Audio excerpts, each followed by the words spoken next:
Hi Cancer, welcome to your week ahead Taroscope with me, Raphael from Reydiant Reality. It's an absolute pleasure to have you. Thank you so much for being here. Thank you so much for joining me. Quick note, these are for your sun, moon and ascendant sign.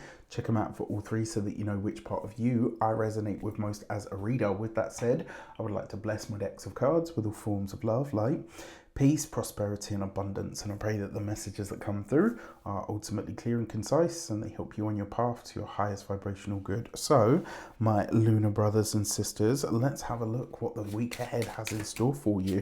For your key to the week, if you are a continued subby, you know Rafi loves you, and if you're new to my channel, please don't forget to like, share, and if you should so choose and this resonates, hit that subscribe button. Your key this week is the Fool card. New things, new places, new people, new energies are shaping up for you this week.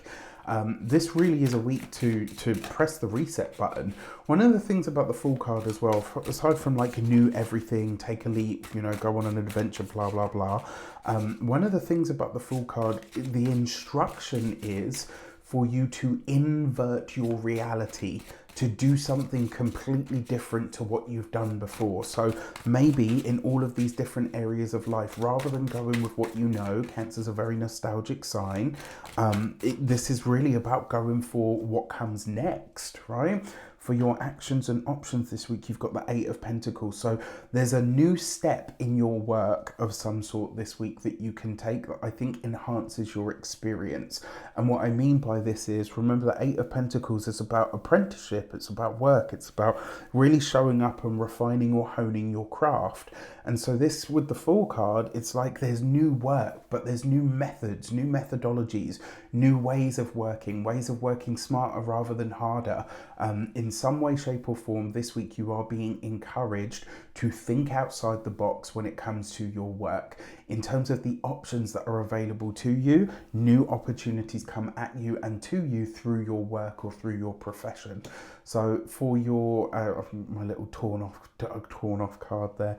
So for your communications and conversations, you've got the Seven of Wands, right? This is a battle card, it's a challenge card. And so when it comes to your work, your profession, your career, your studies, the Seven of Wands is you have to fight for it this week, right? Especially if there's something that you want to change or something that you actively want to do differently or want different results with, you've got to fight. Right? You've got to fight for it. You have to really put your foot down as to why your idea is the best, why yours is the way forward, what it means for you to be in charge or for you to be in control. All right? This is about you really owning your space and your sphere when it comes to your professional life. For those of you that are studying or in some form of academia, this really, if there's a position that you want or there is some kind of extension that you need, especially for those of you that are like in the process now of writing a dissertation or something along those lines, this is really encouraging you to dig deep so that you can find it within yourself to get what it is that you need in order to succeed, right? So this is about really fighting for or carving out your own space. For those of you that are employed by somebody else, this is potentially a workplace problem, challenge, or issue that's come up before, but is now ready for resolution. And it's like one thing that I often say about Cancer energy that people really sort of overlook. Everyone's like, oh, Cancer in the fields and they're big crybabies. And yeah, we're all of that. We absolutely are. I'm a Cancer moon. But Cancer as a sign, like, never underestimate the strength and the power that they are able to summon when they are mightily pissed off, right? Like, trust me, that would be a mistake on your part. Now, for those of you that are cross-watching, so really this is about you fighting for something in the workplace. And it might even be that you're fighting for the current structure that you have, but then realizing very quickly like, okay, we're going to have to do this different if we want things to continue. For those of you that are business owners, entrepreneurs, solopreneurs, people that work for themselves, this is about carving out a space for yourself because you know that what you are doing is either right or is going to work. And it's funny because just recently, I've had a very similar thing to this come up. Obviously, as many of you know, you are my lunar brothers and sisters because I have a Cancer moon, and it's like I can feel this brewing You guys are going to see it anyway. It'll all be part of the channel, and just wait to see the backlash that comes because of it. Interesting times indeed. For those of you that are retired and no longer working for any reason, that Seven of Wands is really about defending your time and the direction that you want your life to go in at this moment. For your love and relations, you've got the Moon card. I don't personally like this card.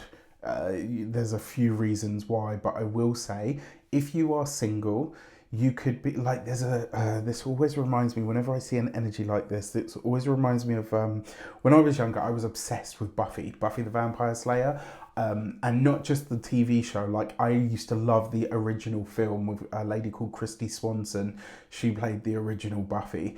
This is before it even became like a TV show, but I was obsessed. I mean, obsessed. And I, like, even to the point where I bought the Buffy album, and on that album was a song called I Already Met You. This feels like this. This week you could be meeting somebody new, but it's like there's a part of you that feels like, yeah, I already know you. Do you know what I mean? Like, you're that person that I already dated, and it's like already intuitively you can feel like, you know what, if I go down this path with you, I know where I'm going to end up. I've dated someone exactly like you, and you know what, this time I'm seeing the pattern and the cycle, and I'm sidestepping your bullshit. Thank you, next. Okay. All right, for those of you that are partnered, married, or I know a lot of you are out there like, so what does that mean? Are we staying single? This week it looks like it, honey.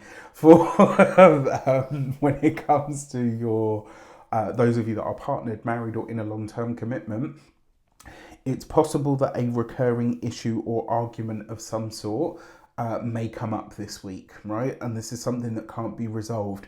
And because you've got such an emphasis on the work this week, I do wonder if this is it's like a conflict of schedules. It's like you maybe just don't have the time, right? I always tell the story of like I dated a guy we were together like 3 years, but one of the funny things is like for like probably about a year of that time, because we worked at opposite ends of the day, like we literally used to spend an hour together and then go off our separate ways, right? Because when I was finishing and coming home, he was getting ready to go to work. So, do you know what I mean? Like, it was just in passing. So there's probably an element of this if you are partnered. There will be a way out soon, but for now, you're just going to have to ride it out. For your money and materials, you have the Two of Pentacles. Okay. This is a good card for money because it means that you're getting serious about your resources. You've got this with the Fool card, so I will say wherever it is that you've been foolhardy or spendthrift, this week I think you really do spot the pattern. And it's like you kind of get yourself up by the bootstraps and say, right, okay, I need to be a bit more sensible with my money. This is what I want. This is what I need. So it's like you're getting solid plans in place in order to enhance the resources that you have. But with that Two of Pentacles, maybe you're having to shift things around a little just to tide yourself over for the here and now. When it comes to your physical health and vitality, this is your knees in particular. So watch out for those this week, especially if you're doing anything like base jumping, running, gymming it. I mean, the Fool card tends to be things like extreme sports. So if you're doing anything that's a little bit weird and wild and a little bit out there, more power to you. Absolutely love it. I'm like a proper adrenaline junkie. Like, I will do whatever I can, but obviously at this chunky weight, I'm not. There are a lot of things that are closed off to me, but don't worry, we will be addressing all of that very soon. But jokes aside, just really watch out for your knees, all right? And then when it comes to your home and environment, for a lot of you, this could be that there's maybe things that you want done to the home, but there's you asking yourself, like, is this just a desire or is it actually a necessity? And I think this is really good because that Mercury retrograde started in the sign of Virgo. So it's kind of giving you, right, it's going to come back into the sign of Leo, which is your second house, especially for those of you that are ascendant Cancerians. but it starts in Mercury. So you're really thinking about what you're about to spend money on, and you're doing it consciously. I actually really like this week for conscious business planning, conscious spending planning as well. With that said, I wish you an abundance of all of that good stuff. You want to book your personal session, you can do so on the link in the description box below. Take care, and I'll see you soon.